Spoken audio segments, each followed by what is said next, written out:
All right, we're pulling away from the Welcome Center. We've made sure that everyone's on the right trolley before we pull away. You may have people that are on the wrong trolley. This is the orange line for the memorials and museums. This is not the green line for the cathedral in Georgetown. All right, everyone's on the right trolley. There's not a lot to point out between the Welcome Center and 13th Street.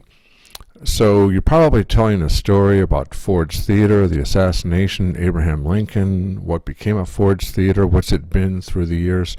Talk about the FBI, talk about J. Edgar Hoover, anything. On our left, the Hotel Harrington, there it is. It's a little something to talk about. The building on our right is 1299 Pennsylvania Avenue. That could be interesting because Pennsylvania Avenue is a block to our left and a block ahead of us. So why has it got a Pennsylvania Avenue address? Finally, we're beginning to see the Warner Theater, something else to talk about. When it opened, the walk of what it's been through the years, the renovation in '92, that there's a walk of fame in the sidewalk. People enjoy seeing the stars, hearing about which stars have stars in the sidewalk outside the Warner Theater. And you're very often at this red light, so you can milk that a little bit. Frank Sinatra, Shirley MacLaine, Melissa Etheridge, Boz Scaggs, Bonnie Raitt, Jay-Z, Prince, Chris Rock, Mikhail Baryshnikov, Carol Burnett. There's the stars. Oh. And David Copperfield, the illusionist, David Copperfield, Red Skelton, Whoopi Goldberg, they all have stars outside the Warner Theater. And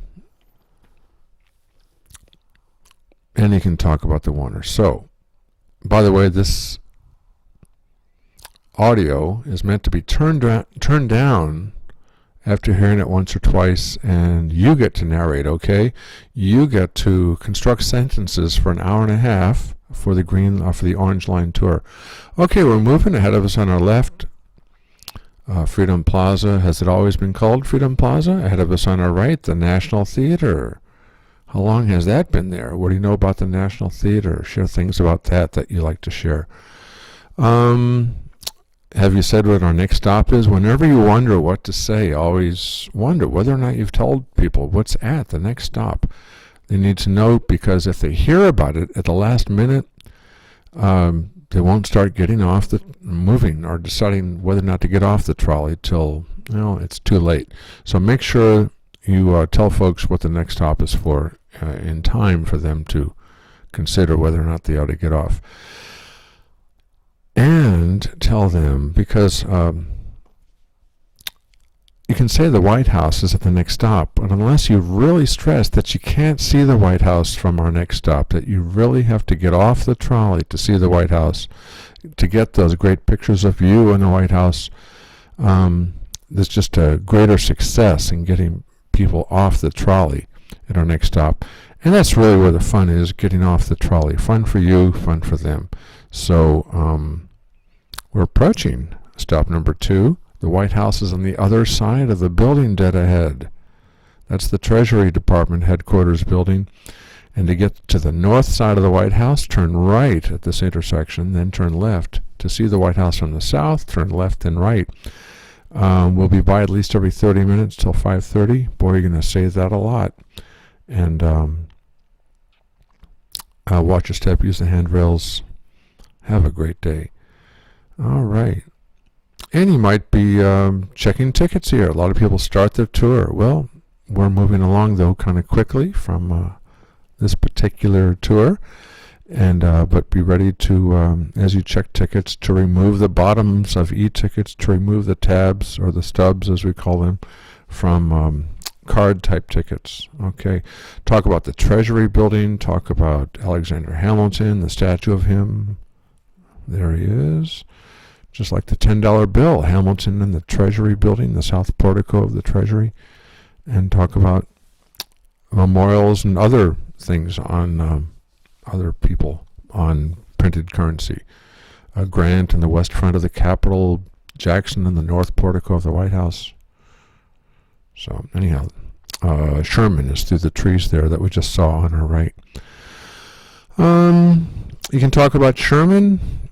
Anything that you've seen can trigger a story, and then talk on and on about it till there's something else to see. We'll make a left here, pass in front of the Commerce Department headquarters. Who's it named for? What did Herbert Hoover do? And I make a little, it's powerful to have a segue between aspects of the tour. In talking about Hoover, I mentioned that he was independently wealthy, did not accept presidential pay. By the way, you can talk about why he was independently wealthy. He wasn't born rich. He made a fortune as a mining engineer. But he did not accept presidential pay, and you can make a little joke or whatever, he was a much greater patriot than I. I only returned a third of my pay to the Treasury. He returned all of his pay to the Treasury. You'll hear chuckles. We have other patriots on board. Welcome again. And what do you get for having sent so much of your money to Washington? Well, you get 3 votes in Congress, and you want to answer that question quickly because people are it's going to turn negative if you don't. You've got 3 votes in Congress to help decide how to spend your money, and look, on our right, that's a pleasure not enjoyed by the residents of the District of Columbia.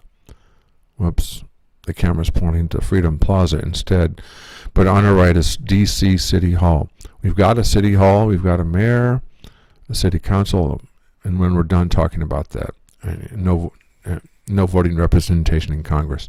We just saw a statue of General Casimir Pulaski. That's why the camera pointed at him. You could talk about him, father of the U.S. Cavalry, lots of things named after Pulaski, counties, a fort, a few highways, and his birthday is a state holiday in Illinois. On the right, the camera panned to the Reagan Building, Ronald Reagan Building and International Trade Center. Probably boring. Anyhow, we're on Pennsylvania Avenue. You can talk about that, talk about it being a national park, talk about it being the widest avenue, talk about a double row of trees lining Pennsylvania Avenue, talk about height restrictions for buildings, and that the building we're looking at now exceeds the height restrictions because it was built 11 years before those restrictions were legislated. It's the old post office on our right. Be sure to mention that they can go up to the top of the old post office tower. It's 2.5 blocks from our next stop, stop number 3. Oh, we haven't told them what our next stop is. Next stop is stop number 3, and what's it for? Always when you say the stop number, you say what it's for. The stop number 3 is for the National Archives, the Navy Memorial, and the National Gallery of Art is not too far from our next stop. So talk about the opportunity to go up to the top of the old post office tower, get 4 of the best views of Washington from the top of the old post office tower. And we can talk slowly and emphatically about that because we're at a red light, and you want to time what you vary how much time you have to say about things, to talk about things as traffic requires. We just saw on our left the J. Edgar Hoover FBI headquarters building. Ironically, on our right, the Robert Kennedy Department of Justice headquarters building. Understand the irony there and be able to share it with your guests in a fun manner. And we're coming into stop number 3. The National Archives is ahead of us on our right. The camera is about to point to our right because you want to point out that sidewalk to our right. They need to walk down that sidewalk to get to the entrance of the National Archives.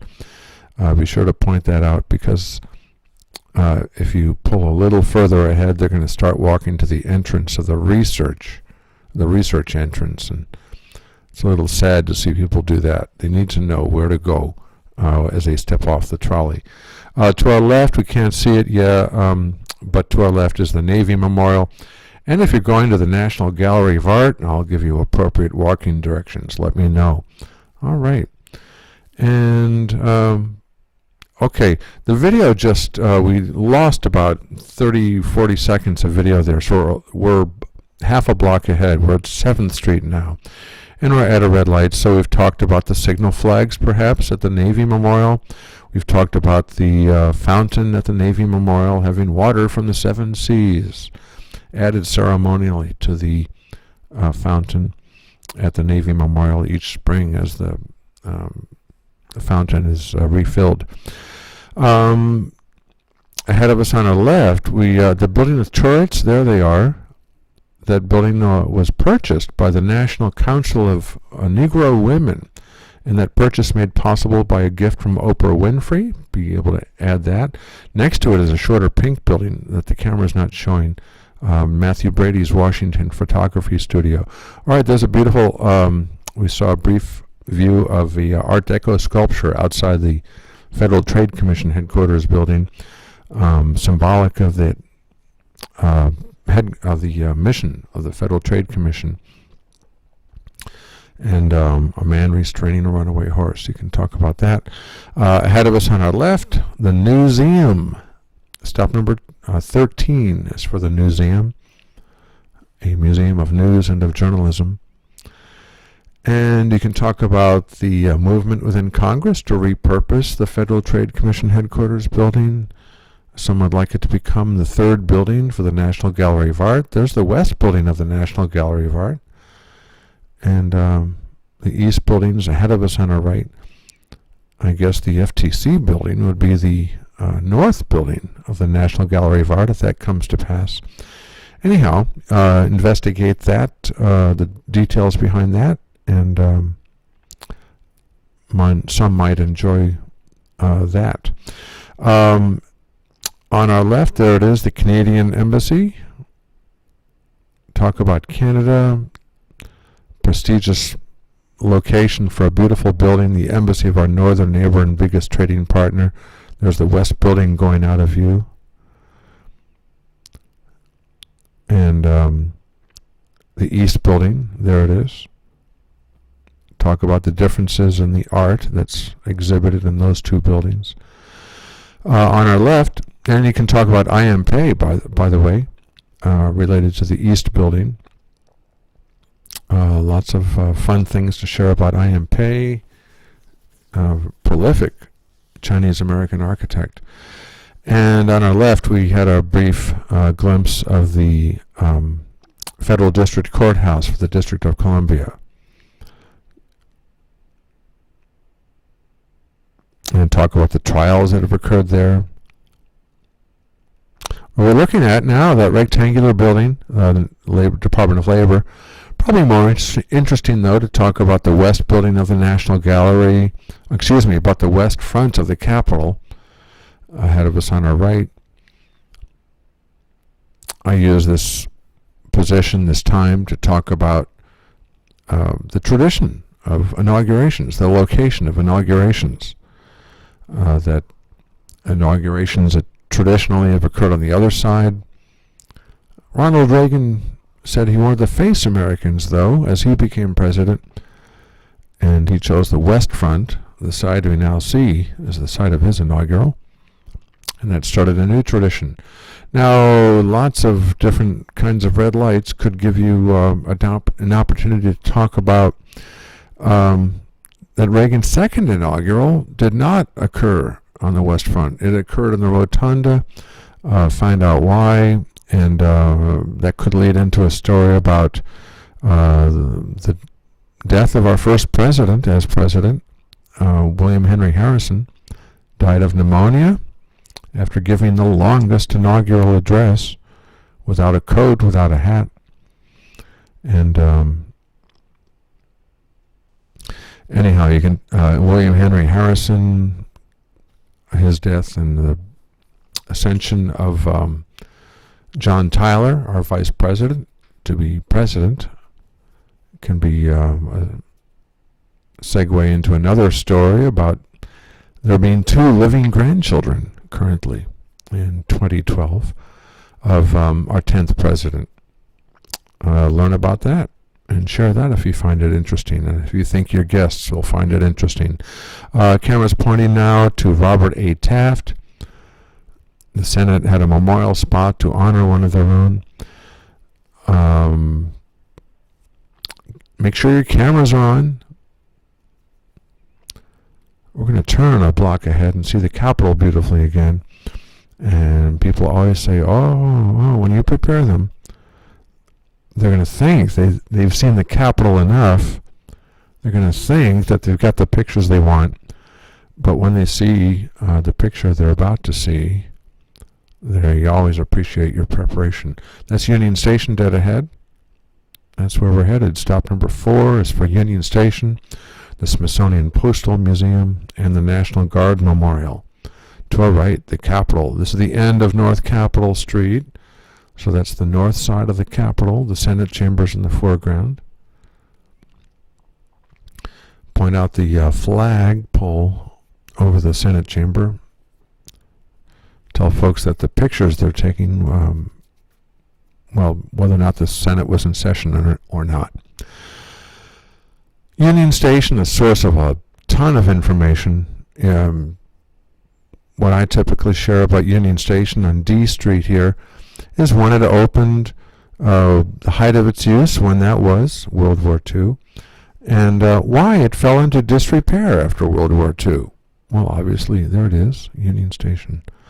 Obviously, we took to the skies and the highways as a nation in the decades following World War II. And talk about the renovation, the reopening.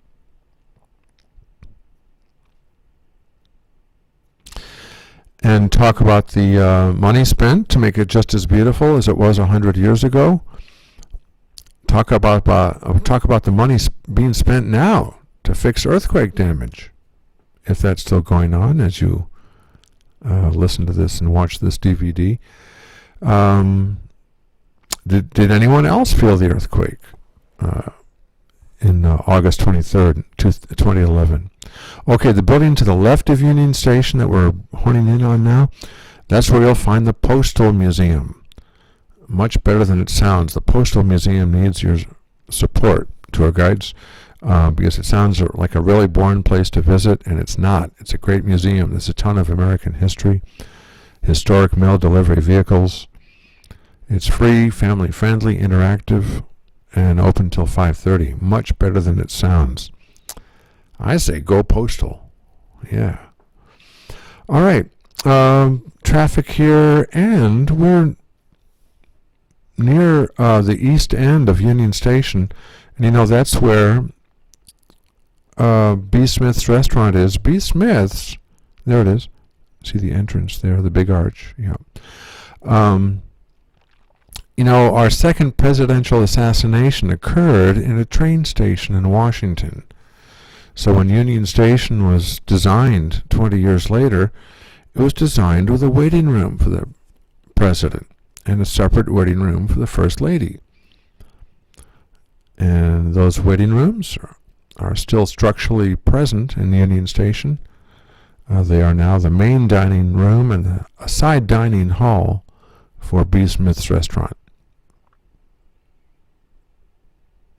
The Thurgood Marshall building, the Thurgood Marshall Federal Judiciary building, is on our right. We peeked into the atrium there.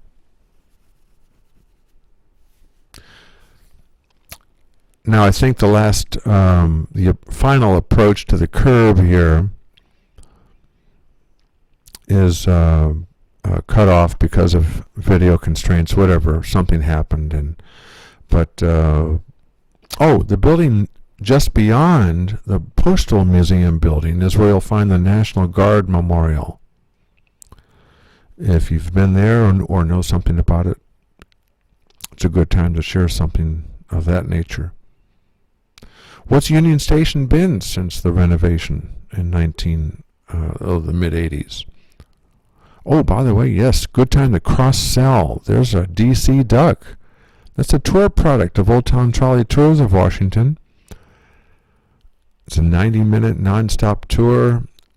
30 minutes of that hour and a half is spent motoring in the Potomac River. and your tour guide is a Coast Guard licensed master captain. Okay, we've just lost about 20-30 seconds of the tour. We're at the curb of Union Station now. Don't know where the trolleys will actually stop when you're giving tours, but it's a dynamic situation as the plaza in front of Union Station is rebuilt and redesigned.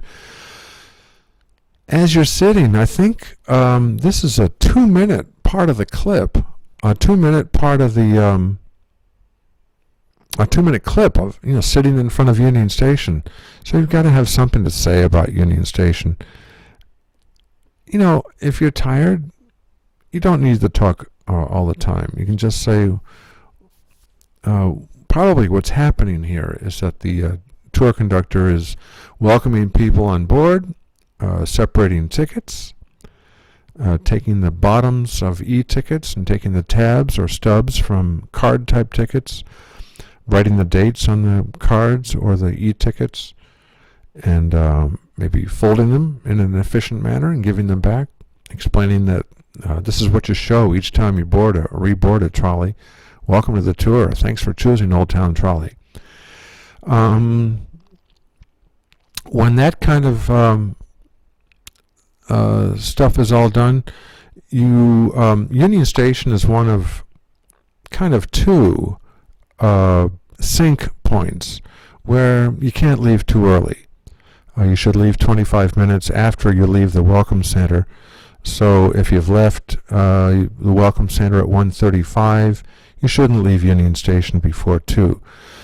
So if it's 3 minutes to 2, well, you've got 3 minutes to talk about, either nothing or Union Station, or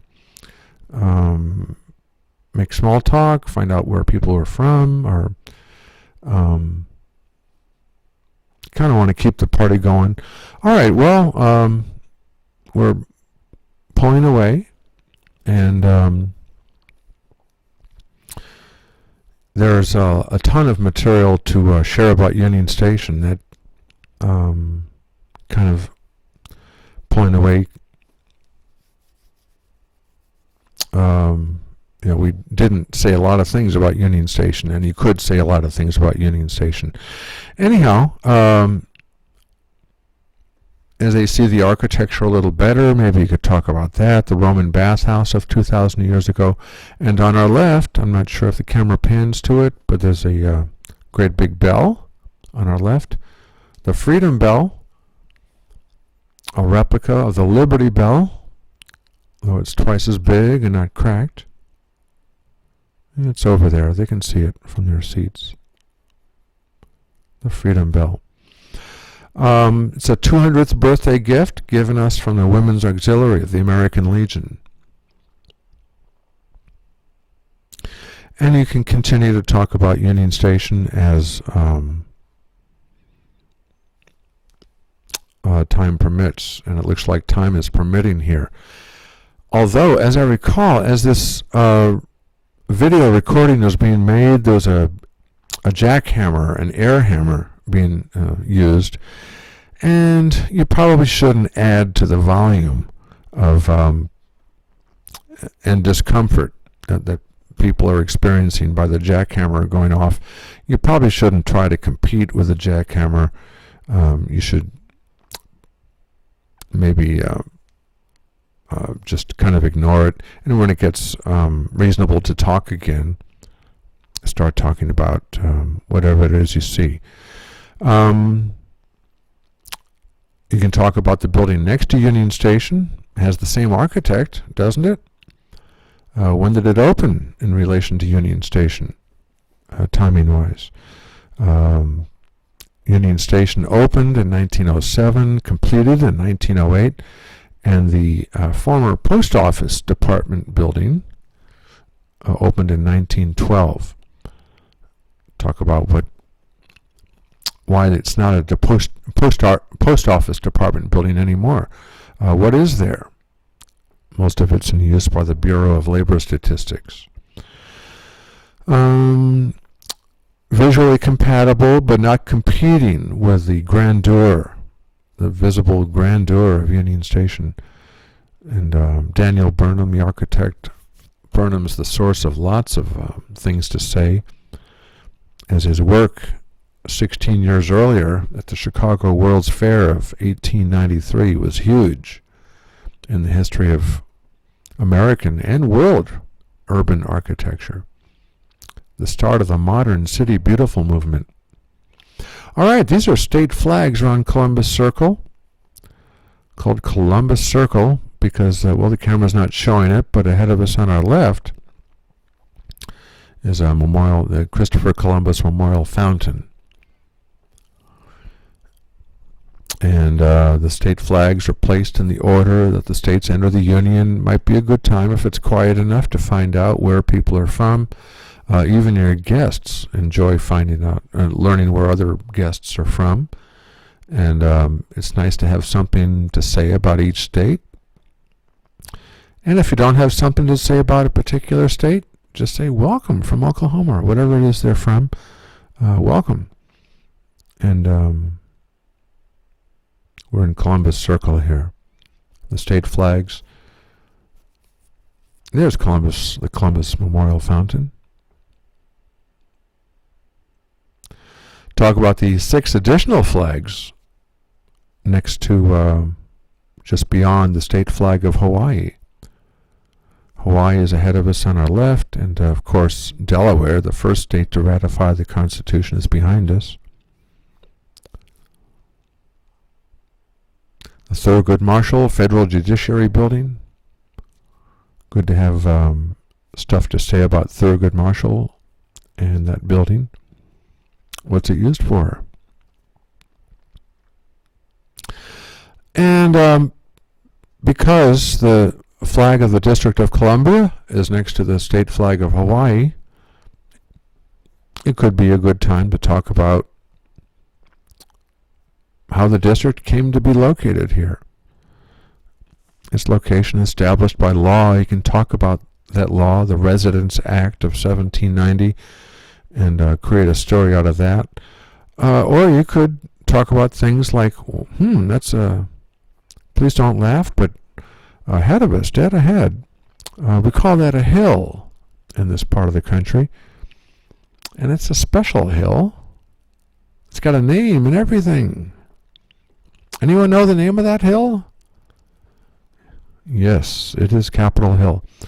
And it'll look a little bit more like a hill from another vantage point, which we'll get in a few minutes. But we're on the Senate side of Capitol Hill. We'll see the 3 Senate office buildings. All right, we're making a left onto D Street. And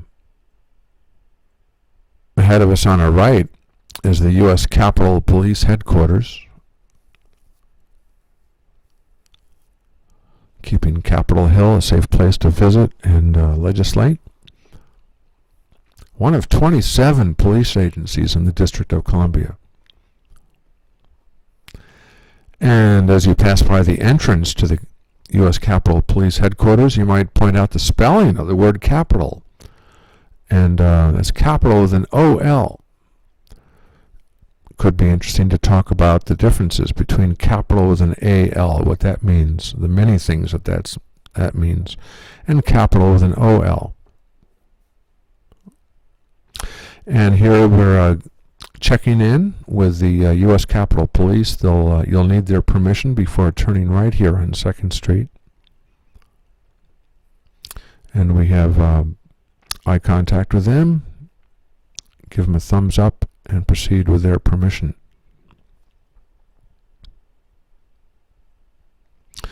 Ahead of us on our right, the Hart Senate Office Building, named for, you can talk about Philip Hart, talk about senators who have had offices in the Hart Senate Office Building, or who have offices. I talk about, you can talk about Philip Hart, or you can talk about who did not have an office there, or you can talk about, there's St. Joseph's on the Hill, Roman Catholic Church on Capitol Hill. can talk about St. Joseph's. The two senators I mentioned, if I have time, who had offices in the Hart Senate Office Building are Jim Bunning of Kentucky, retired Senator Jim Bunning of Kentucky. He's in the Baseball Hall of Fame, pitched the 7th perfect game, and also Robert Byrd of West Virginia, the longest-serving member of Congress. On our left, we just saw a memorial in front of the VFW, the Veterans of Foreign Wars. On our right, the camera's really not looking at it, but the Sewell Belmont House. Be able to talk about the National Women's Party. All right, we got to check in with that Capitol policeman there too. A thumbs up and permission. We'll turn right onto Constitution Avenue. The Sewell Belmont House, and be able to talk about the function, the historic accomplishments of the National Women's Party, and that they're all set up for visitors. They'd love to see you and explain exhibits that relate to the advancement of women's rights in the United States. Another view of the Hart Senate Office Building is on our right. The camera's zooming forward to show that it's a little more evident that we're on Capitol Hill. All right, there's the Dirksen Senate Office Building, and there is the Russell Senate Office Building. And invite your guests to make a note of the appearance of the Russell Senate Office Building. It's going to look a lot like the oldest House Office Building, which we'll see in a few minutes. You can bet the Senate is not going to get an office building without the House getting an office building. And they are the oldest congressional office buildings, and they both opened about the same time, 1908 and 1909. All right, the Supreme Court is coming into view ahead of us on our left. And at the time of the video in here, it's kind of an odd view because those are sheets in front of scaffolding, and there's a print on the sheet. All right, on the sheets in front of the Supreme Court building are prints of the image of the Supreme Court building. View of the Capitol is coming up. Maybe prepare your guests for a view of the Capitol, a photo op, and there it is.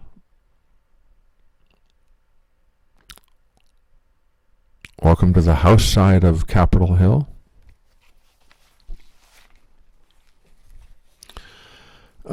Be sure to point out to people how to get a tour of the Capitol. Point out the entrance to the Capitol Visitor Center. We're going to stop on the other side of the Capitol, and you have to return to this side to get a tour of the Capitol. Develop that. It's really important. On our left, the Thomas Jefferson Library of Congress building. We had a brief view of the Neptune fountain. The Jefferson building has great exhibits. They're all set up for visitors. It's one of 3 buildings of the library. There's another building of the LOC, the Madison building of the Library of Congress, and there's a third. And share information about the Library of Congress. It's this red light here gives you a chance to do that. All right. Largest library in the world. Every day they receive 22,000 new items, and use the so-called script or use research to get information about the Library of Congress. Ahead of us on our right, now dead ahead, that's the Cannon House Office Building. Looks a lot like the oldest Senate Office Building. They both opened about the same time. Named for Speaker Joe Cannon of Illinois. And lots of interesting fun facts to share about Joe Cannon. Appointed himself chairman of the Rules Committee as Speaker of the House. Absolutely controlled what was debated and voted on the House floor. House rules don't permit that anymore. But his leadership remembered with the naming of the oldest House office building, Joe Cannon. Ahead of us on our left, the Longworth House Office Building, named for Speaker Nicholas Longworth of Ohio. rather famously married to Alice Roosevelt Longworth, Teddy Roosevelt's daughter. I have some interesting things to say about her. She's a very interesting American. And ahead of us on our left, the largest and newest House office building, named for Sam Rayburn, who represented the 4th District of Texas along the Oklahoma border for 48 years, was Speaker longer than any other for 17 years. We're going down Capitol Hill now.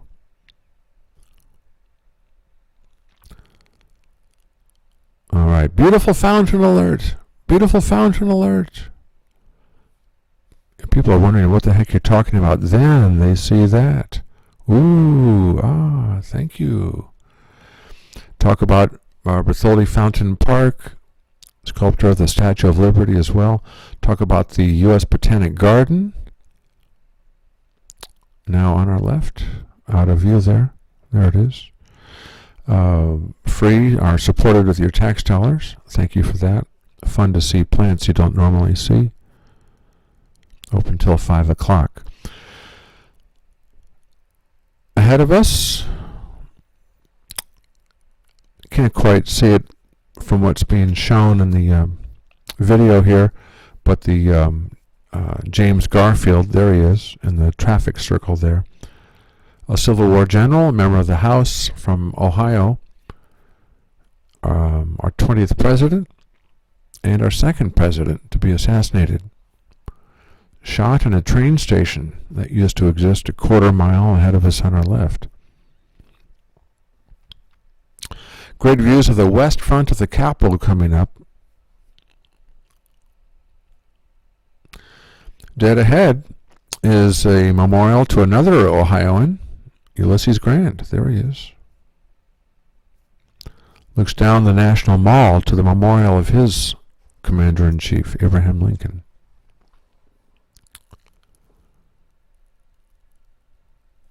We don't have to go this slow by the west front of the Capitol, but your guests will enjoy the thrill of being this close and getting their pictures. Dead ahead, the Civil War Navy Memorial. And prepare your guests that if they want to see get a tour of the Capitol, they have to step off the trolley at our next stop. And we're coming into stop number 5. If you want a tour of the Capitol, the way I describe it is walk clockwise around the Capitol. Look for those stairs that we saw on the other side of the Capitol.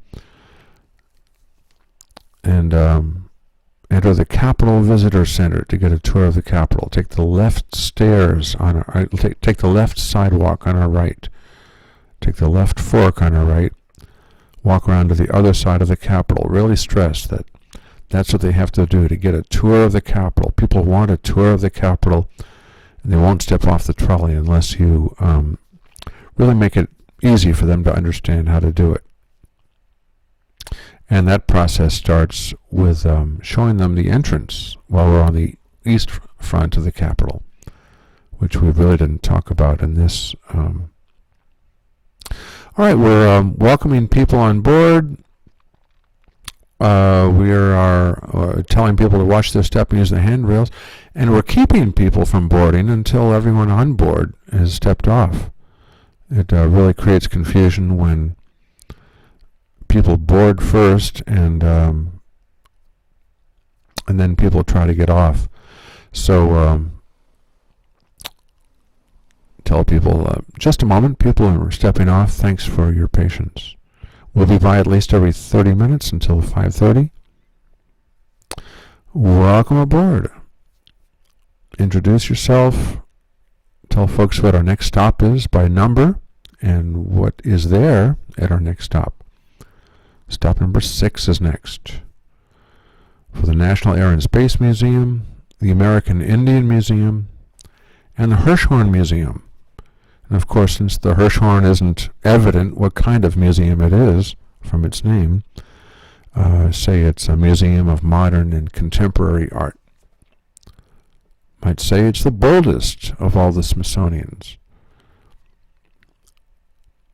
And talk about the Hirshhorn in an appropriate way if you wish. I point out on our left and right there are no big trees like there are elsewhere on Capitol Hill, and that's for a good logical reason. There's not much soil beneath us. In fact, 3 feet below us is the roof of Interstate 395. One of 3 tunnels that goes under the National Mall. We just saw on our right the Francis Perkins Department of Labor headquarters building. I-395 also goes under the Department of Labor headquarters. Talk about who Francis Perkins was.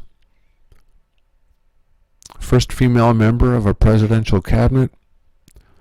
Franklin Roosevelt, Secretary of Labor for 12 years. He had 3 vice presidents, but only 1 Secretary of Labor. She was only one of 2 Roosevelt cabinet appointees to serve his entire presidency. She implemented tougher child labor laws, minimum wage, Social Security. There's the building named after her. A controversial appointment, but a very successful appointment. All right, the green we see is to go straight. We don't tell our guests that, but we're waiting for the green arrow to go left. And we are preparing our guests for a photo op of sorts. The Capitol will be on our left as we're most of the way through this turn. And the Capitol will be, well, there'll be a photo op of it again as we're in the middle of the National Mall and we pass in front of the Capitol. So there's 2 photo ops coming up. Kind of like now as you point down Pennsylvania Avenue, which the camera didn't show. Anyhow, if you give your guests a chance to see their pictures, or get their pictures, they'll be happy about that.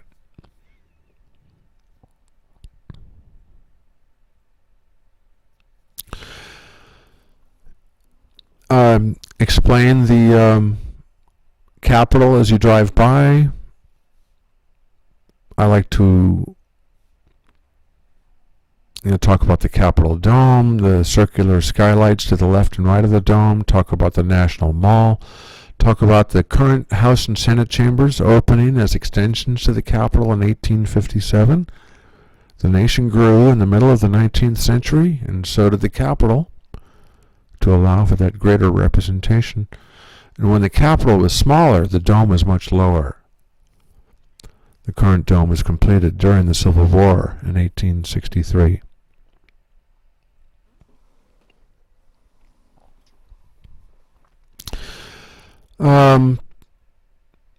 Point out the location of the American Indian Museum. It's through the landscaping on our right. The newest Smithsonian for a few more years, till 2015. Ahead of us on our left, the Department of Health and Human Services headquarters.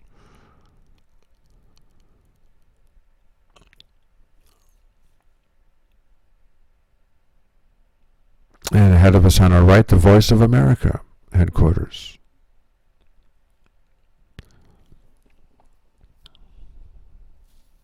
Now on our left, the Voice of America. Talk about the Voice of America, talk about the architecture of the American Indian Museum.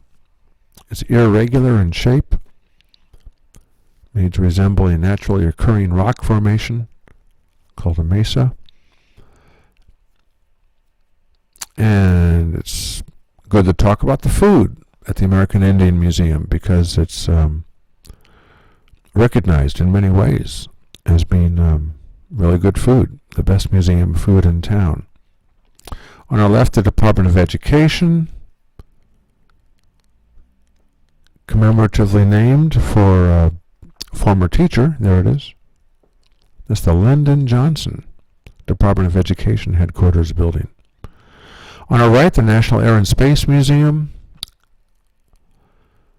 See all manner of aircraft, learn how things fly. You can touch a moon rock for a fee. There's a flight simulator, an IMAX movie theater. And up ahead past the stop, the camera zooming into part of a circular building in the distance. That's the Hirshhorn Museum. This is stop number 6. We'll be by at least every 30 minutes until 5:30. Watch your step, use the handrails. Thanks so much for being with us.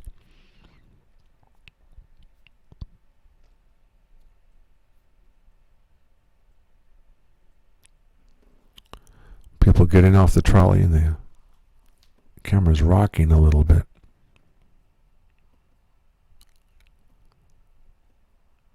Thanks so much. Have a great visit. Bye-bye.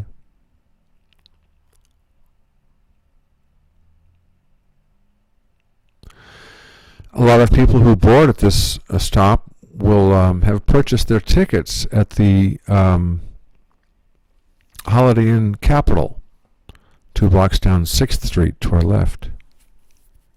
The camera's kind of pointing at 6th Street now.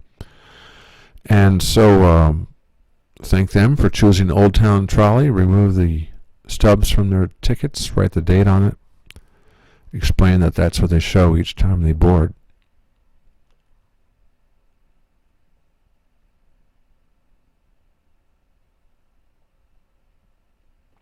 We didn't talk about Union Station being a call-in point, but there are, of course, call-in points. And you'll have a list of them. You call with your location and code.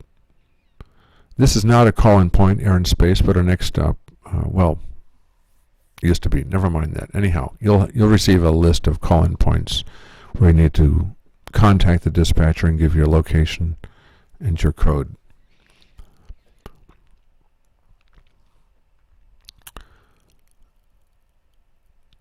Air and space is on our right. The Federal Aviation Administration is on our left. The 2 buildings are the building on our left and the building ahead of us on our left. Our headquarters of the Federal Aviation Administration.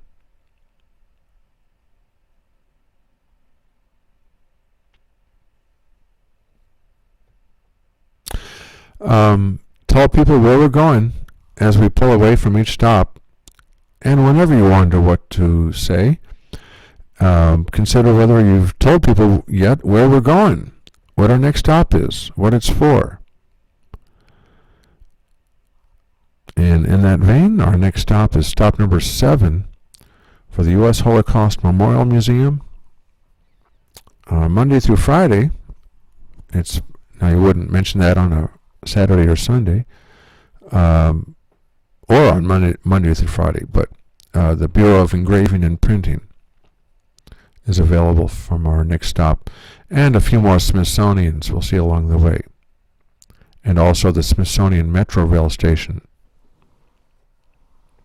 A lot of people start their tour there because we have a sales agent there. The Hirshhorn Museum, we can talk about Joseph Hirshhorn, modern art and contemporary art in the circular building on our right. Talk about the origin of the Hirshhorn Museum, who Joseph Hirshhorn was.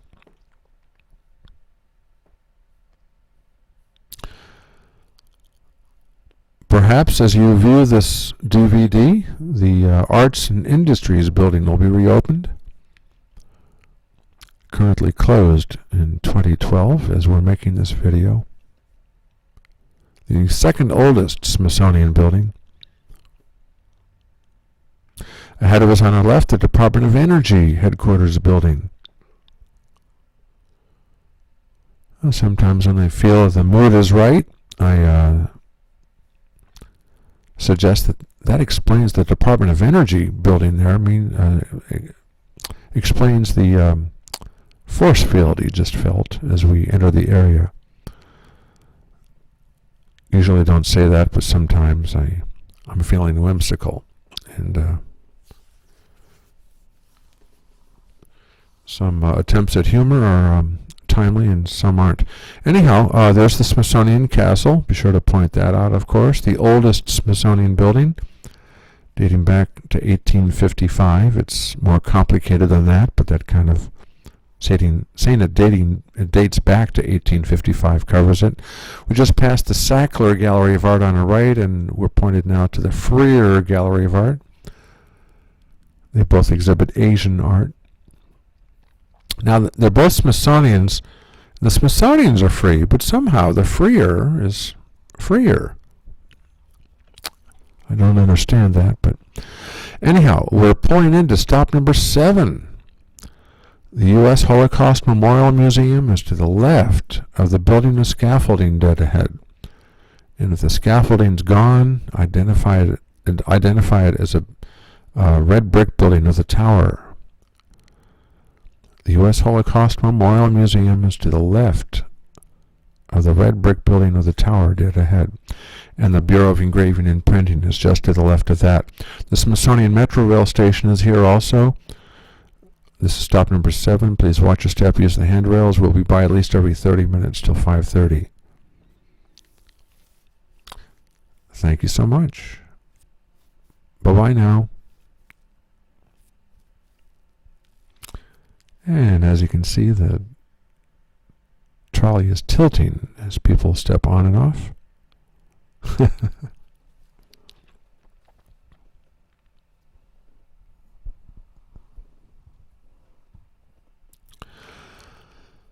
And make sure that as you check tickets, that you remove the bottom of e-tickets and remove the tab, remove the stub from card type tickets. On our left and right are headquarters buildings of the Department of Agriculture. I find it interesting to point out that, and guests kind of in my imagination, I think they find it interesting also, that most of the construction for the Department of Agriculture, the construction around us, was built during the Great Depression. The wings of the North Building on our right were opened in 1934. The entire South Building on our left opened in 1938. And for 5 years, there's the center block of the North Building. For 5 years, the South Building on our left was the largest federal office building. So it's kind of fun to talk about why there was so much construction for the Department of Agriculture during the Great Depression. And the answers are obvious, and you should be able to share that interesting story with your guests. All right, ahead of us on our right, a limited view of the Washington Monument. So many things you can say about the monument. I almost don't want to suggest what you could say. Down the 14th Street to our left there, we see the entrance of the U.S. Holocaust Memorial Museum. The scaffolding is outside the Forestry Service headquarters. It used to be the Bureau of Engraving and Printing. That's the second place where money was printed in Washington. The first place it was printed was in the basement of the Treasury Building.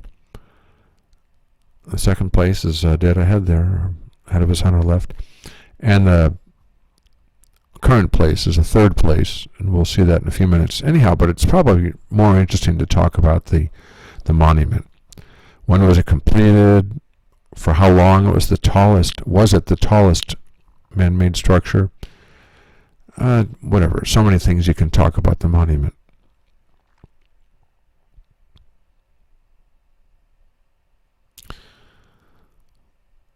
And give a look in your passenger mirror. Make sure nobody's standing. First time I've mentioned that on the video, but it's always a good idea to know what your guests are up to in that regard. All right, we've turned left onto Raoul Wallenberg Place, named for a Swedish diplomat and humanitarian who helped unknown thousands of Hungarian Jews escape being sent to Nazi concentration camps during World War II. On our left, in Eisenhower Plaza, and the entrance, outside the entrance of the one of the two entrances of the U.S. Holocaust Memorial Museum. If it's appropriate, if view and traffic permits, invite your guests to view the art in Eisenhower Plaza, an upside-down house, a broken swastika. On a happier note, on our left now, the Bureau of Engraving and Printing. So many things to say about the Bureau of Engraving and Printing. I leave that to your discretion. Ahead of us on our right, the tidal basin. I'm probably still talking about the Bureau of Engraving and Printing, probably talking about money and what else the engraving and printing does.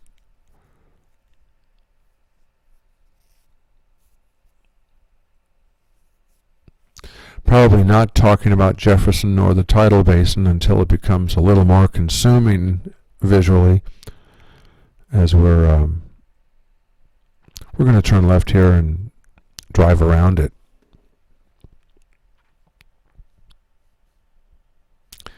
That's Main Avenue. The traffic on Main Avenue is crossing in front of you.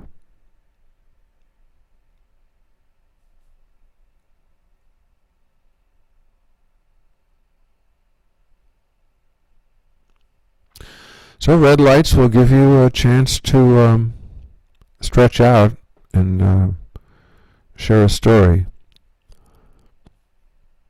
The Jefferson Memorial there. Begin talking about that. Talk about the cherry blossoms around the tidal basin. Talk about why the tidal basin is called the tidal basin. Talk about the gift of the Japanese cherry blossom trees in 1912. Talk about them being famously beautiful, usually in the early spring. The winter before this video was made was such a mild winter that the cherry blossoms are at their peak the last 2 days of winter. Ooh, the skyline of Roslyn, Virginia. As we go over the Outlet Bridge, that's the skyline of Roslyn, Virginia, at a distance to our right. Anyhow, March 19th, 2012, the cherry blossoms around the tidal basin are at their peak, the last 2 days of winter. You can talk more about cherry blossoms, or it's certainly appropriate to get into Thomas Jefferson. Really easy to talk about. It ought to be and become easy to talk about Jefferson at length.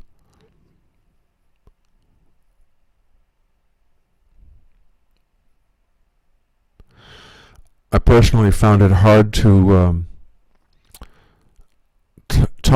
speak glowingly of Jefferson because of a personal criticism I have about his living beyond his means. But I learned correctly, though, that after having that initial opinion, that he was a poet laureate of freedom. His writing and use of language really made everyone know that this was the idea of ruling ourselves was the way to go. And point out his memorial statue as we pass behind his memorial, explain that he's got a view of the White House as he looks away from us, and so will you if you visit the Jefferson Memorial. And be sure people understand that this is also our first of 2 consecutive stops for the Franklin Roosevelt Memorial and the Martin Luther King Jr. Memorial. If you're going to just Jefferson or all 3 memorials, this is a good stop for you.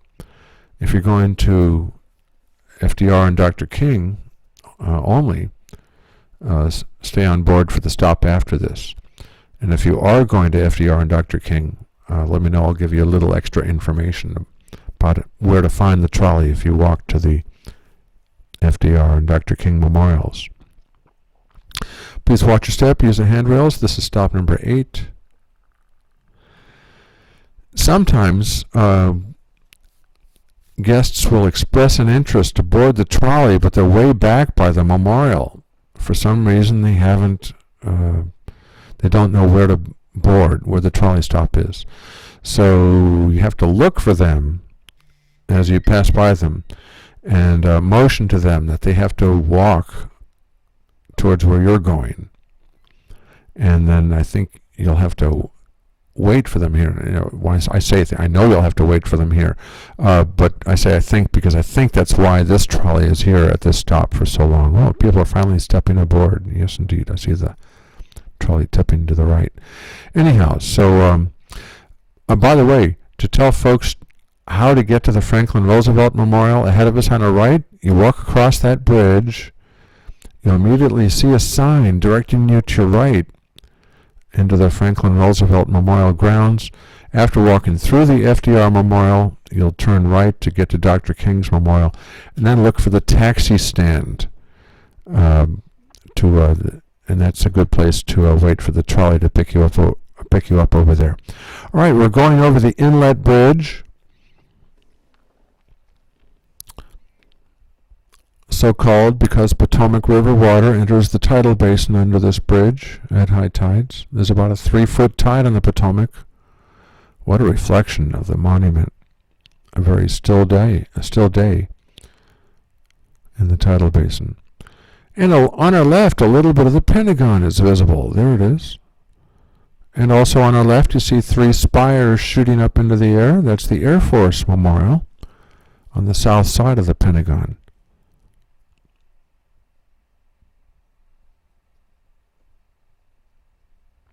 We're on Ohio Drive. Ohio, one of 2 states that does not have an avenue in the District of Columbia.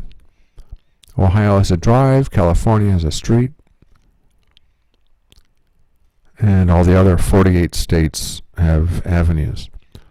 Now you can use that as a occasion of interaction. If someone cheers because you mentioned Ohio, welcome them from Ohio, or whatever it is you want to say that's appropriate. If they cheer because you mentioned California, welcome them.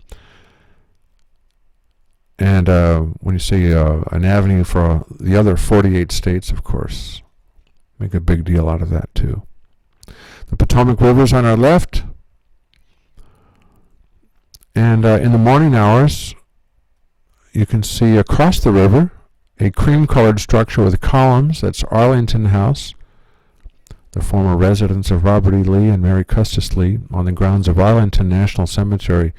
We'll be talking about how you can visit Arlington National Cemetery after we leave our next stop.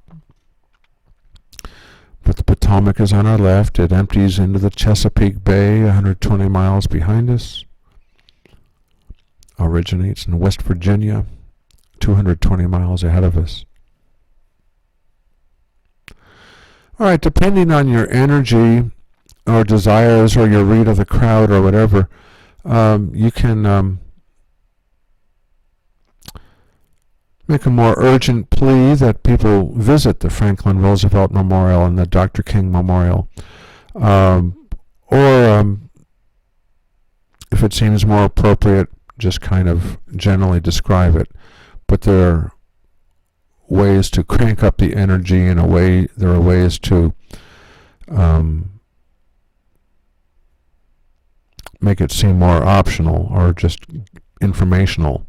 Pointing to the cameras looking at the Franklin Roosevelt Memorial, though we cannot see it. It's important that they know we cannot see the Franklin Roosevelt Memorial from the trolley. It's one of those memorials you've got to walk into and through it to see it.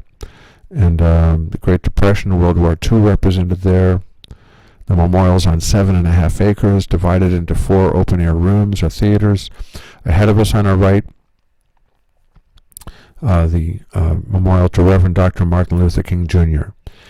and lots of more things to say about FDR and Dr. King that make it important, and it is important to visit these memorials as others. So whatever you find is the pressing reason why people should visit these memorials. Make it personal and make it powerful, and they'll hop off the trolley and get more out of their trip to Washington.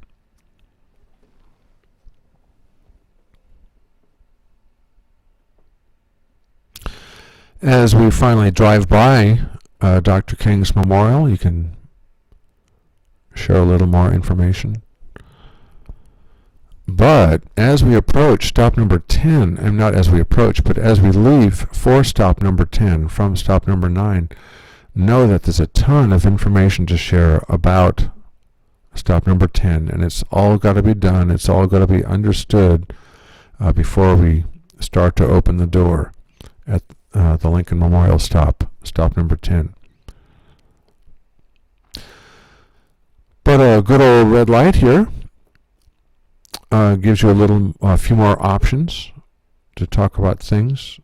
Sometimes I point out that the Washington Monument used to be at the river's edge.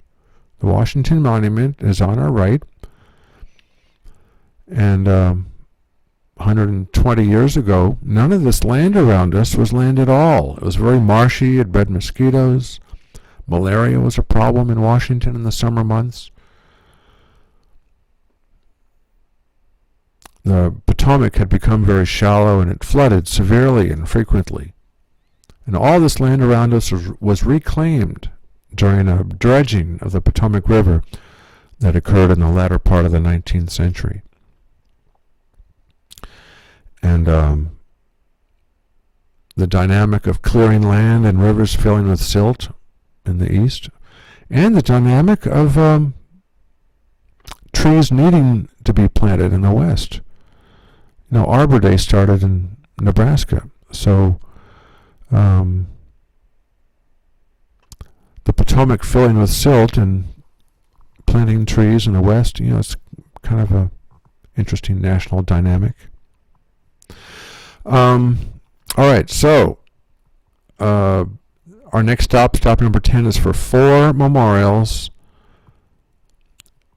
and it's also our stop from which we operate shuttle bus service over to the parking lot of Arlington National Cemetery. If you're going to Arlington, you'll be looking for an orange and green bus. It's painted like a trolley, but it's a bus, and it is scheduled to leave the Lincoln Memorial stop at 1/4 and 1/4 each hour.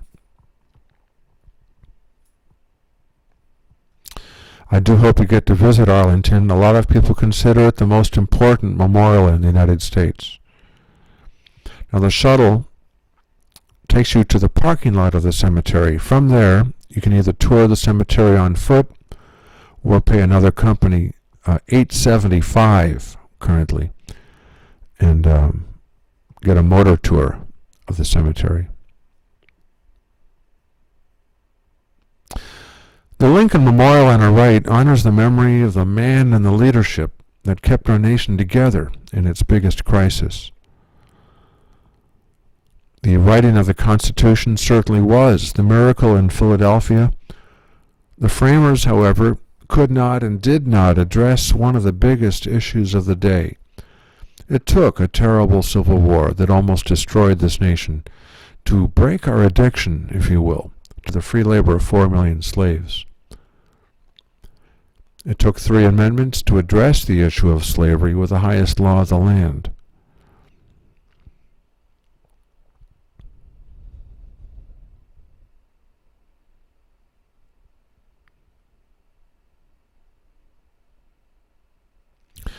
The Civil War, clearly the most divisive national experience. Many believe the Vietnam War was the second most divisive national experience. The range over time and geography that violent demonstrations against that war took place is epic in our national history. So it was very counterintuitive to dedicate a memorial to that war's veterans only 7 years after hostilities ended in Vietnam. Now, on the other side of the Lincoln, you see an American flag in the trees. As we make the right here, there'll be an American flag that becomes visible on our left, and that marks the location of the Vietnam Veterans Memorial. It has provided closure to a seemingly endless war, providing honor to those who served, and it has provided healing to a divided nation. And on our left, at the other end of the reflecting pool, is the World War II Memorial. Ahead of us on our left is the Korean War Veterans Memorial. This is stop number 10. The Arlington shuttle will stop along this curb. Buses come and go, so be flexible. Just look for that orange and green bus. Watch your step. Use the handrails. Thank you so much for being with us. And tell them your name. Tell them to write your name on their tickets and drop their tickets in the mail when they're done using them as tickets. They are also comment cards. And if you're using an e-ticket, you'll receive an email asking you for your feedback about the tour. Thanks so much for looking for that and responding to it. Your feedback's very important to us. Now, on this particular tour, this trolley has stopped at the Lincoln Memorial for a long time, and you might be as well, because I think someone was getting water. Someone had boarded the trolley, and their husband was getting water, or something like that. So, we're not going to wait forever for the water sale to be completed, but we're not going to disregard them either just because they're split up. So it usually works out. And you might well need to answer questions about people wanting to take the tour. You'll be approached by guests asking if you're the Arlington shuttle, and describe the shuttle for them, and look at your watch and get a sense for how long it'll be till the Arlington shuttle comes and goes. And if you are waiting, you can talk about the Korean War Veterans Memorial, talk about Dr. King, talk about the I Have a Dream speech, and certainly as you pull away, there are good things to talk about Dr. King as well. That speech considered the high point of the 60s civil rights movement.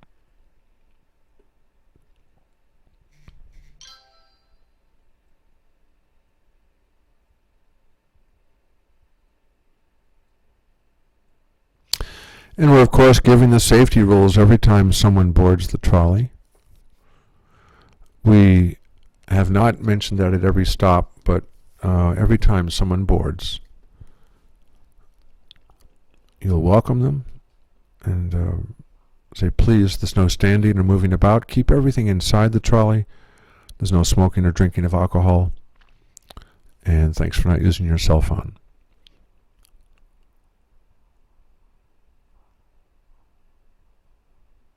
If you've got a trolley that's got a talking bus machine, one where you can play Dr. King's I Have a Dream speech, I think playing it after you leave or as you leave the Lincoln Memorial stop is preferable to playing it as you arrive at the stop. Perhaps that's a personal preference, but you've got a lot of logistics to share as you approach the Lincoln Memorial stop, and things are a little more relaxed now. But we've got a lot of traffic. We're not able to pull onto Independence Avenue very quickly.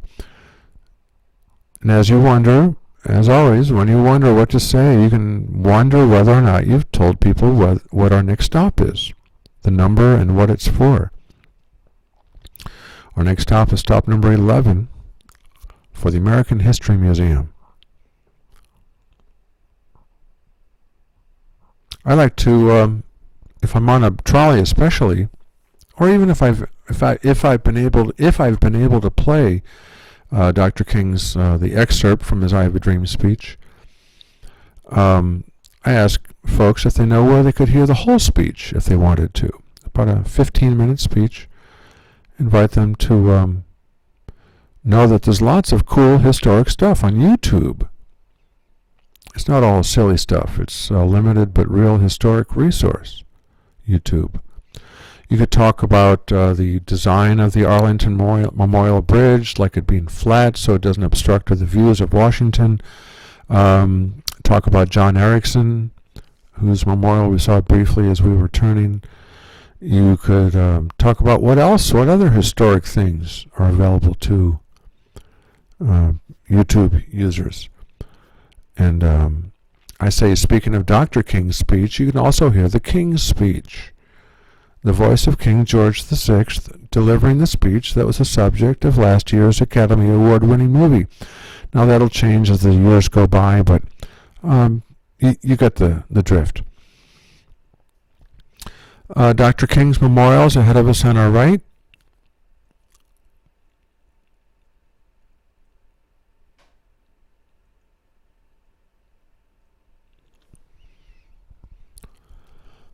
A red light here might afford you a chance to say that his "I Have a Dream" speech was given in 1963. What followed the next year was the Civil Rights Act of 1964. And if 19th and 20th Streets came this far south, Dr. King's memorial would be between them. And the address of his memorial, 1964 Independence Avenue. How appropriate.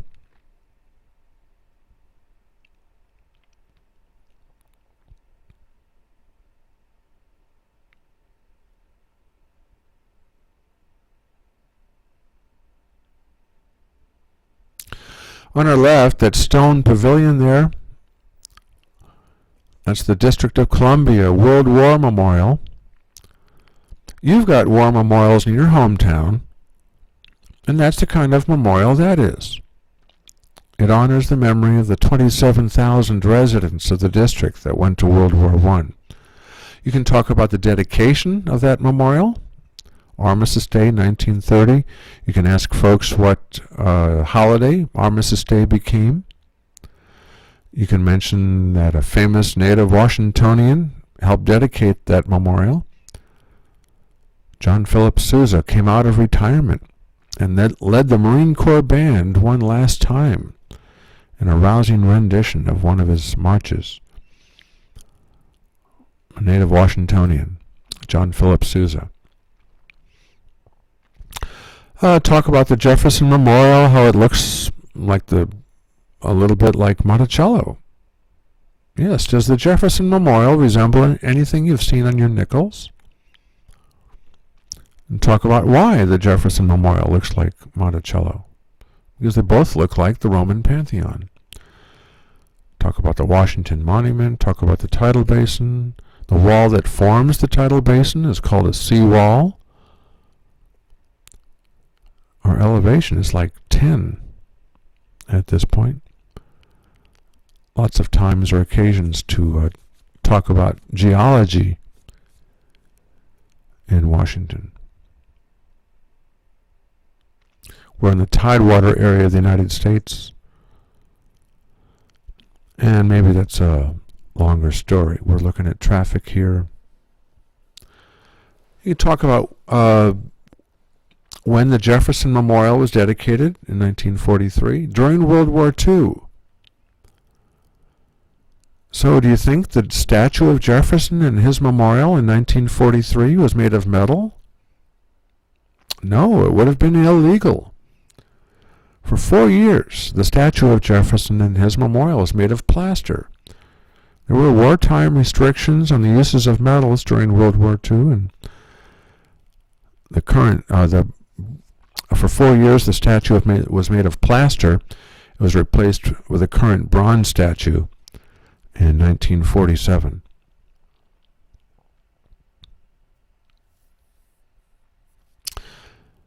John Paul Jones there he is on our left. Talk about him. I usually don't have time to talk about him, though, because I need a lot of time and energy to talk about the World War II memorial. Interpret what people see. 56 towers with wreaths, one for each state and territory that sent men and women to World War II. Alternating wreaths of oak and of wheat, representing our nation's industrial and agricultural strengths. An amazing view here on our left. In that, the most divisive and the most unifying national experiences are represented in the two memorials on our left. The states were unified to an unprecedented degree during World War II. And what productivity, what efficiencies grew out of all that cooperation.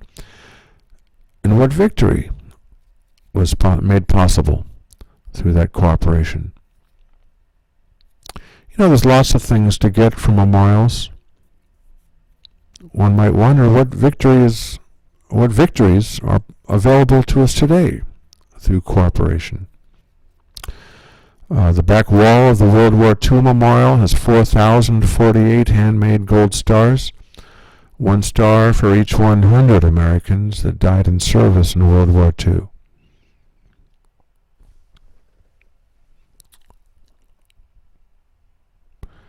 You do the math, that's 404,800 Americans that died in service. Worldwide, however, it was the deadliest conflict in human history. 62 million perished due to hostilities. Now, instead of all that heaviness, you could also point out on the Washington Monument, because this is a good vantage point on the monument, to point out 4 rows that are different from the top stone and the bottom stone of the monument. Most people see one change in the color of the stone. There are 2, however, a band of 4 rows that came from a second quarry, and be able to share the story of the 3 quarries being used to provide stone for the monument. It can be a difficult story to share accurately and somewhat completely, so make sure you have enough time. On our left and right, at least in the fall of 2012, they were building a levee across 17th Street. Perhaps oddly, but this area was deemed unprepared for an 100-year or 500-year flood. And to seal off the rise of water in such an event, this levee is being built. Now, any flooding that occurs here is coastal flooding. We receive coastal flood warnings from the Weather Service frequently here in Washington. Again, we're in the tidewater area of the United States, and our elevation is only about 10 or 15 at this point. There's the levee. So you could also call that levee a seawall. In fact, that's what they call the wall that forms the tidal basin. Odd terminology, perhaps, but it's all appropriate because of the geology here. Ahead of us on our left, that's a former lockkeeper's house, and there's the Organization of American States ahead of us on our left. A lockkeeper lived in that house with his family and operated a lock on the Washington City Canal, which used to flow down what's now Constitution Avenue that we've just turned onto. The canal was designed to transport coal and other materials on barges. It became an open sewer as well. On our left there's the flaming sword as the second division of the Army Memorial. Anyhow, so that's a longer story about the Washington City Canal. Maybe we're out of time for that. Coming up on our left, though, and prepare your guest for a view of the White House. Not quite a photo op.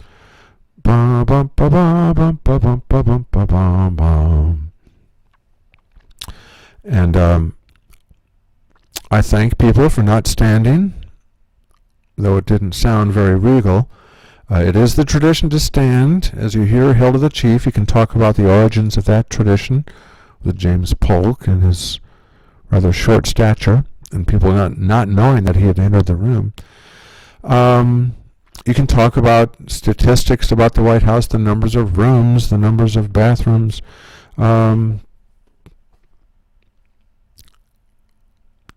Almost anything about the White House is fair game. The south lawn of the White House, we saw that.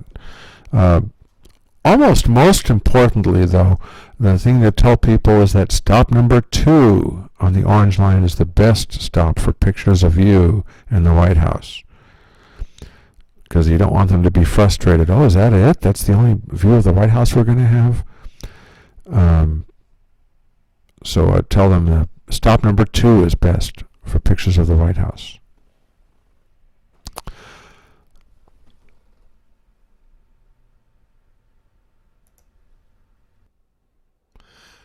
All right, and as always, the question is, what's to talk about? And the answer is, what's around us? The Washington Monument.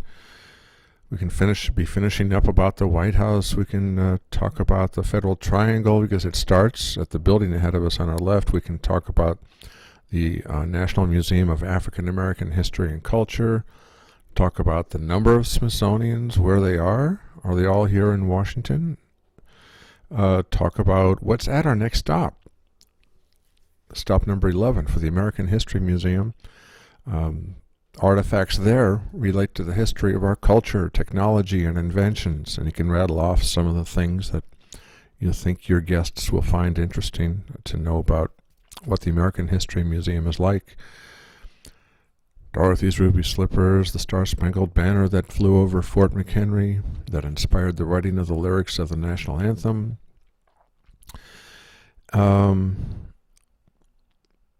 C-3PO, and just, whatever. However interestingly you share with your guests what the American History Museum is like, go for it. Please remain seated until the door starts to open. We'll be by at least every 30 minutes until 5:30. I'm so-and-so. Hope you're having a great day.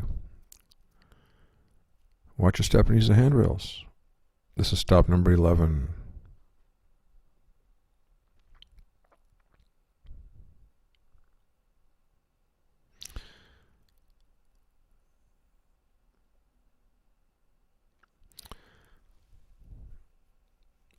Guests might ask you about the tour, and they're not our guests yet, but they'd like to perhaps become our guests. And depending on the time of the day, you can talk encouragingly about taking them to a place where you can buy tickets. Now, that policy changes throughout the year, as if you're going to, if we've code purpled, it means that we're not selling any more tickets, but that doesn't happen too many days a year. But another consideration is whether or not you're going to have enough seats for our guests, for our paying guests, until they get to like from this stop here, until they get to the Welcome Center to buy a ticket. But if all systems are go, we can describe the tour in 10 or 15 seconds, tell them it's $39, and that you'll take them to a place where they can buy a ticket if they want. Welcome. Thanks for choosing Old Town Trolley. And your narration and their experience on their way to stop number 1, the Welcome Center, will close the deal. All right, welcome again. State your name. A reminder of the safety rules: there's no standing or moving about, keep everything inside, there's no smoking or drinking of alcohol. Thanks for not using your cell phone. You can talk about the Department of Commerce, you can talk about the Internal Revenue Service, there it is ahead of us. But stop number 12 is coming up pretty quickly for the Natural History Museum, so I want to characterize what's in there. Minerals, gemstones, the Hope Diamond, ruby rubies, not ruby slippers, but ruby rubies, and all sorts of freeze-dried and taxidermied animals, exhibits of anthropology, oceanography, trolleyology. I think it's a laugh, right? Okay. Watch your step, use the handrails. It's a good tip to tell people, especially when you think this stop, the last two stops we've been to, American history and natural history, very often have people waiting for trolleys and there aren't seats for them because we just left Lincoln and Lincoln's very busy. So here at Natural History, you can give them a tip. Tell folks sometimes trolleys are full when they arrive here to pick you up, like in at 3 o'clock in the afternoon or beyond. And there's always seats at stop number 1, and that's 2 blocks to our left, down 10th Street. So that's an option to them, and let them know they've walked plenty, but if they want to walk the 2 blocks to stop number 1, there'll be seats there for them, and they'll miss 2 stops on the tour, but just explain the options. Okay. Once again, we're giving the safety rules. We never tire of giving the safety rules. That's why it's imperative you learn how to say it in one breath early on.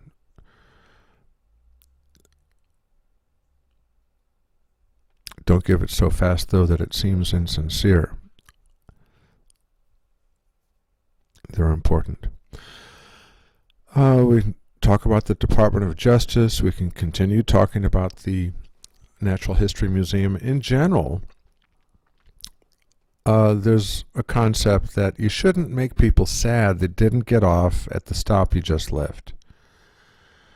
So don't share stuff about the Natural History Museum that makes them say, oh, darn it, I wish I'd gotten off. But you can share something general, perhaps, or you can talk about the Department of Justice. Talk about what's at our next stop. What is our next stop? Stop 13. What's there? You know. All right. Tell them and describe it. Ooh, a DC duck. With all this traffic, it's a good time to do some cross-selling. How can they get tickets for DC ducks? Why is it exciting? Where does the tour start and end? And what are the tour guides like there? Coast Guard licensed master captains. Anyhow, so it's a cool tour, and traffic like this gives you a chance to cross-sell. Now, I don't think this video had a chance to point to the statue of Nathan Hale outside the Justice Department headquarters building. And if you're going by it, at more than 5 miles an hour, it's probably not appropriate to point out because it's difficult to see and it's just frustrating. Because you do have something interesting to point out about Nathan Hale. His ankles are bound, his hands are tied behind his back. You can talk about his last words, how they're still inspiring, and talk about the setting. Is Hale there? There he is. A little bit of Hale. All right. With that speed setting, though, I wouldn't probably bring it up. Nathan Hale, and having there be a connection between what you just finished talking about and what you're about to start talking about is powerful. So that building ahead of us on our left, in that building you can see a document that was signed in Philadelphia 2 months prior to Hale's execution. Yes, at the National Archives you can see the Declaration of Independence. So that's a powerful segue, not powerful, but you know what I mean. In general, it's cool to be able to blend the tour, blend the narration. They're not all isolated things you're talking about. They're somehow related. And to make it a serial story, you can talk about that. Ahead of us on our right, well, we can't quite see. It's a sculpture garden, but we can tell there's no building there. And you're kind of free to talk about the sculpture garden. The cafe there is really cool. The art is inspiring, very peaceful. Great place for refreshment. People always want to know what people are lined up for, and those, as we passed by in this video, a short line to get into the National Archives. And okay, talk about the sculpture garden of the National Gallery. The East Building of the National Gallery and the West Building of the National Gallery are at our next stop. Do they have an admission fee? And usually we don't talk about things being free necessarily, but it's kind of important at this next stop because there's something that's not free. In fact, it's, at the time of this narration, $22. The museum I'm talking about, and make sure people know that you're saying a word that's not really a word. Museum, a museum of news and of journalism. You can talk about the difference between the East and West Building, of course. You can talk about who the architect of the West Building was. Talk about the only Leonardo da Vinci painting in the New World being in the building on our right. Go see that painting. Be able to tell people who it is.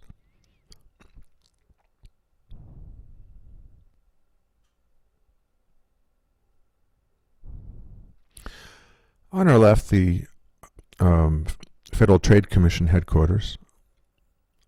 You can talk about here that some people would like it to become the North Building for the North Building for the National Gallery of Art. All right, on the wall, on the facade of the museum, the text of the First Amendment. Invite your guests to look at that and recite it from memory.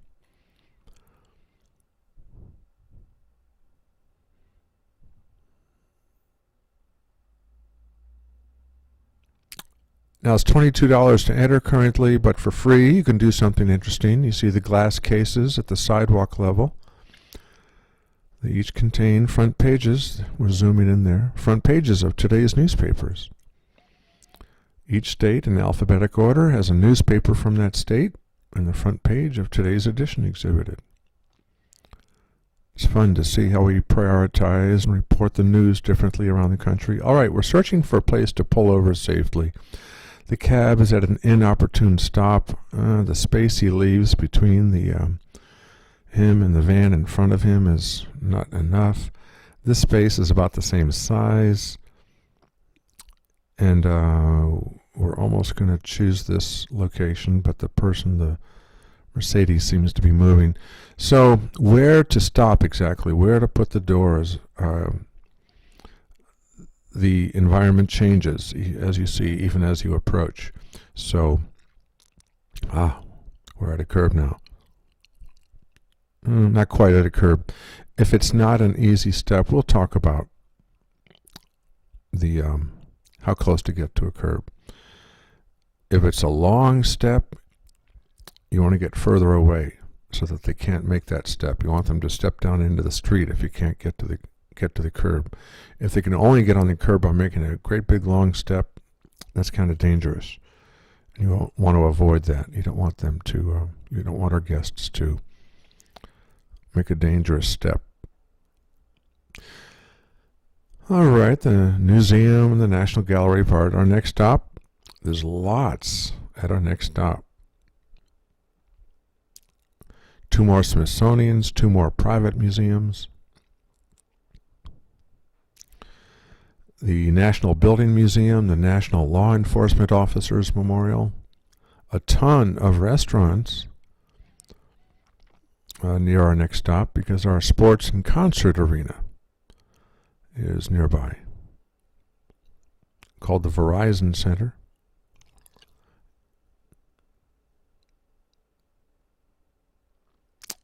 And at this intersection, you can point out the AARP building.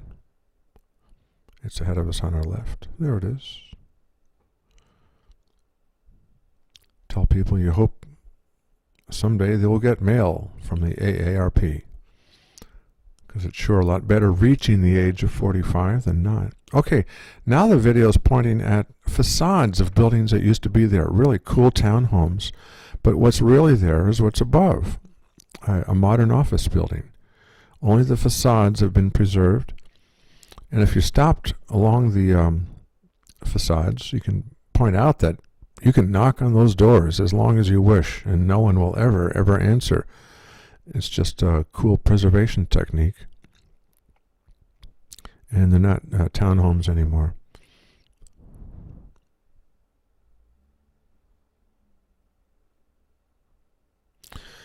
All right, and from here, maybe we can see the Verizon Center logo. There it is.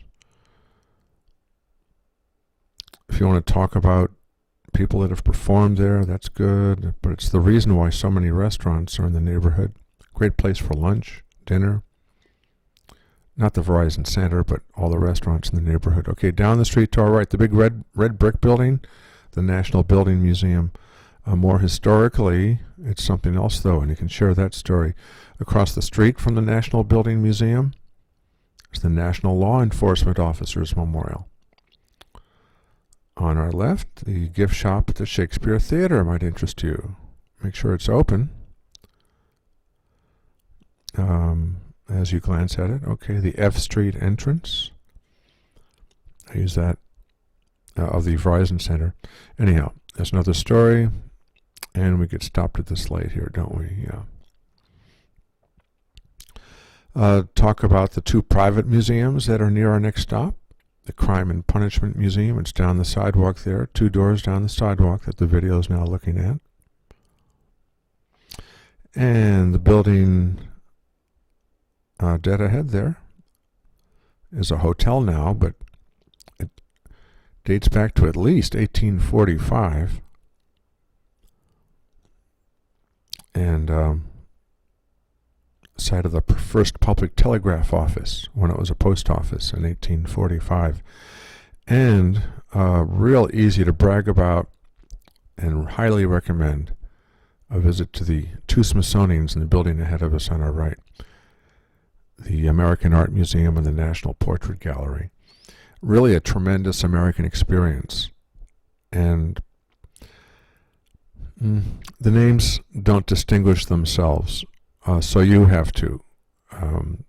If that's what you want to recommend, I personally do. And you can plan a late dinner around a visit to those 2 Smithsonians because of all the restaurants on 7th Street that we're now finally crossing. Whoops, no we're not. Anyhow, they're open till 7. They open late, they close late. 11:30 to 7. The American Art Museum, the National Portrait Gallery. The Spy Museum is come into view ahead of us on our left, a tallish red brick building. Again, we don't want to stop where the tail of the trolley is completely blocking the crosswalk, so we're cruising for the best place to pull over here.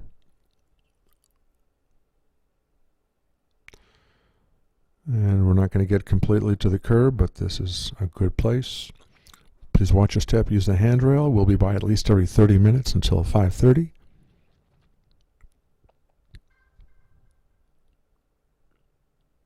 There's the Spy Museum.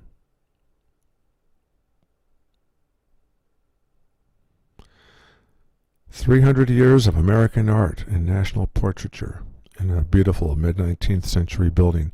That blue sculpture in the video there, that's a work by Roy Lichtenstein. It's called Head, and it was salvaged from Ground Zero in New York City and installed at the American Art Museum about 3 years ago, maybe 2009. All right, our next stop. Stop number 1. Sounds important, and it is. There's so much important information, a lot of it logistical, to share. On our way to stop number 1, you want to describe the Green Line, the other part of the tour. Remind our guests that there's another part of the tour, the Green Line, and you can transfer to the Green Line part of the tour at our next stop. Describe the Green Line. It goes uptown to the Washington National Cathedral, and it goes to Georgetown. It stops near the zoo and all the other Green Line tour stops. You may want to describe the history of that building that the video is looking at now. And I think it's got a rich history, and I don't know it. Again, the Roy Lichtenstein work. Head. And I think it's important that our guests hear in a kind of emphatic way at this time that if they want to end their touring day at a Green Line stop, they need to be at a Green Line stop or be on a Green Line trolley by 5:30. The tour's over at 5:30. And at no time do we ever say everyone off. But if you want to end your touring day at a Green Line stop, please be at a Green Line stop or be on a Green Line trolley by 5:30. And same thing with the Orange Line. And any guests that you've picked up and have agreed to take to the Welcome Center so that they can buy a ticket, remind them that this is the place where they can do that. There are other points of interest nearby. Our next stop, Ford's Theater, is right across the street. You can talk about that. It's not just the theater, it's the Peterson House, the Lincoln Education and Leadership Center, Madame Tussauds Wax Figure Museum, another private museum, and the old post office tower. It's only 2 blocks away. Get 4 of the best views of Washington from the old post office tower. No tickets, no lines. It's really fun and easy to do. State your name and say, please write my name on your ticket and drop it in the mail with your comments about the tour. Your feedback is very important to us. Thank you so much for using your ticket. And the Green Line is to our right. It's the trolley we see on our right. And Ford's Theater is to our right, the red brick building with the gray bottom. Thank you so much for being with us. Please watch a step, use the handrails. Have a great day. Thank you.